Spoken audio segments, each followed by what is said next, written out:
بسم اللہ الرحمن الرحیم۔ اس سے پہلے ہم نے بات کی تھی بیر معونہ کے متعلق۔ تو بیر معونہ میں 70 صحابہ اکرام کو شہید کیا گیا، صرف ایک صحابی بچے تھے، حضرت عمر ابن امیہ رضی اللہ تعالی عنہ۔ چنانچہ جب ان کو چھوڑ دیا گیا، آزاد کر دیا گیا، تو یہ واپس تشریف لا رہے تھے۔ تو جب واپس تشریف لا رہے تھے تو راستے میں انہوں نے دیکھا کہ قبیلہ عامر کے 2 مشرک جو ہیں وہ ایک باغ میں ہیں۔ تو آپ اس باغ میں جا کر چھپ گئے۔ تو حضرت عمر بن امیہ رضی اللہ تعالی عنہ نے سوچا کہ اس طریقے سے طفیل نے ہمارے صحابہ اکرام کو شہید کیا، یہ موقع ہے، مجھے چاہیے کہ میں بدلہ لوں۔ چنانچہ حضرت عمر بن امیہ رضی اللہ تعالی عنہ نے ان دونوں کو قتل کر دیا اور مدینہ منورہ تشریف لائے۔ آپ صلی اللہ علیہ وسلم کو سارے واقعے کی خبر دی تو آپ صلی اللہ علیہ وسلم نے فرمایا کہ ہم نے تو ان سے عہد کیا تھا، یہ تو بدعہدی ہو گئی، اب ہمیں دیت دینی پڑے گی۔ تو آپ صلی اللہ علیہ وسلم نے دیت دینے کا ارادہ فرمایا اور اس میں بنو نذیر بھی شامل تھے۔ تو آپ صلی اللہ علیہ وسلم بنو نذیر کے قبیلے کی طرف روانہ ہوئے اور اپنے ساتھ حضرت ابوبکر، حضرت عمر، حضرت عثمان، حضرت طلحہ، حضرت عبد الرحمن بن عوف اور صحابہ اکرام کو ساتھ لیا اور چل پڑے بنو نذیر کی طرف، اور وہاں پر جا کر ان سے ملاقات کی اور فرمایا کہ اس طریقے سے ہم نے 2 مشرکوں کو قبیلہ عامر کے جو تھے ان کو قتل کیا، تو ہم نے کیونکہ عہد کیا تھا تو بدعہدی کی وجہ سے اب ہمیں انہیں دیت ادا کرنی ہوگی، تو آپ لوگ بھی آدھی دیت دو۔ تو وہ تو خیر خندہ پیشانی سے ملے اور انہوں نے کہا ٹھیک، ہم ادا کرنے کے لیے تیار ہیں۔ آپ صلی اللہ علیہ وسلم ایک دیوار کے سائے میں جا کر بیٹھ گئے۔ تو ان لوگوں نے آپس میں مشورہ کیا کہ چھت پر ایک بندہ چڑھے اور چڑھ کر کے اوپر سے پتھر پھینکے، نعوذ باللہ آپ صلی اللہ علیہ وسلم کو قتل کر دیا جائے۔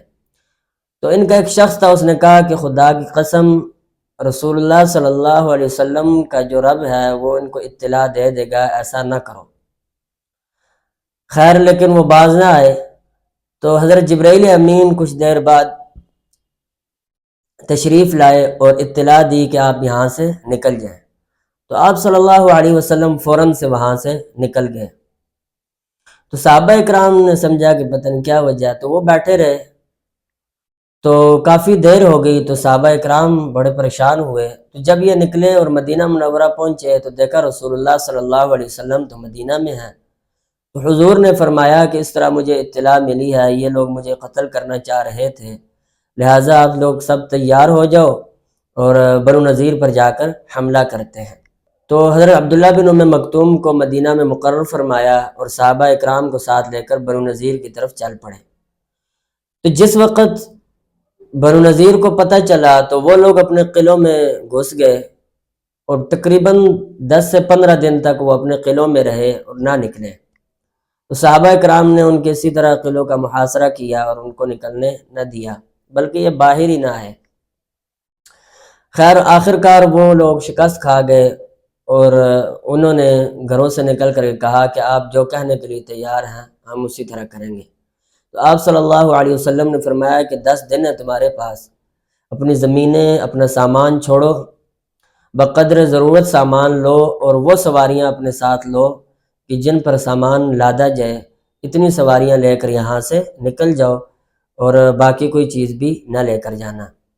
لیکن انہوں نے پہلے بھی بہت ساری بدعہدیاں کی ہوئی تھی، تو یہاں پر انہوں نے اپنے گھروں کی چوکھٹ وغیرہ، دروازے وہ بھی توڑ کر لے گئے۔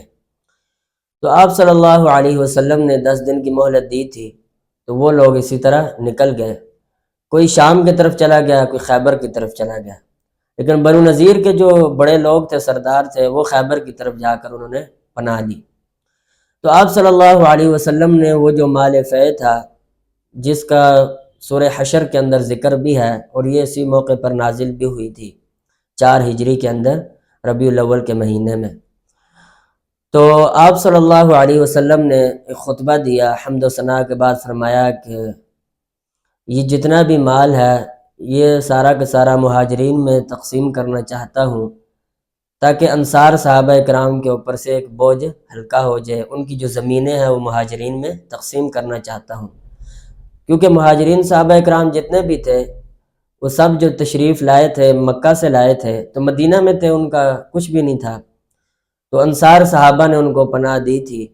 تو اس لیے آپ صلی اللہ علیہ وسلم نے فرمایا کہ میں چاہتا ہوں کہ یہ مہاجرین میں مال تقسیم ہو اور ان میں زمینیں تقسیم ہو۔ تو جو انصار صحابہ تھے وہ خوش ہو گئے، انہوں نے فرمایا اللہ کے حضور ہم اس پر راضی ہیں، تمام کا تمام مال جو ہے وہ مہاجرین صحابہ اکرام میں تقسیم کر دیا جائے۔ تو آپ صلی اللہ علیہ وسلم نے وہ تمام مال جو ہے وہ مہاجرین میں تقسیم فرمایا۔ اور اس کے اندر بنو نذیر کے صرف 2 لوگ تھے جو مشرف با اسلام ہوئے تھے، بقایا نہیں ہوئے تھے، اور ان دونوں کا جو مال تھا وہ آپ صلی اللہ علیہ وسلم نے ان سے نہ لیا تھا، کیونکہ یہ اسلام میں داخل ہو گئے تھے۔ اور اسی واقعے کو بنو نذیر کا نام دیا جاتا ہے۔ یہ غزوہ جو تھا یہ بنو نذیر کہلاتا ہے۔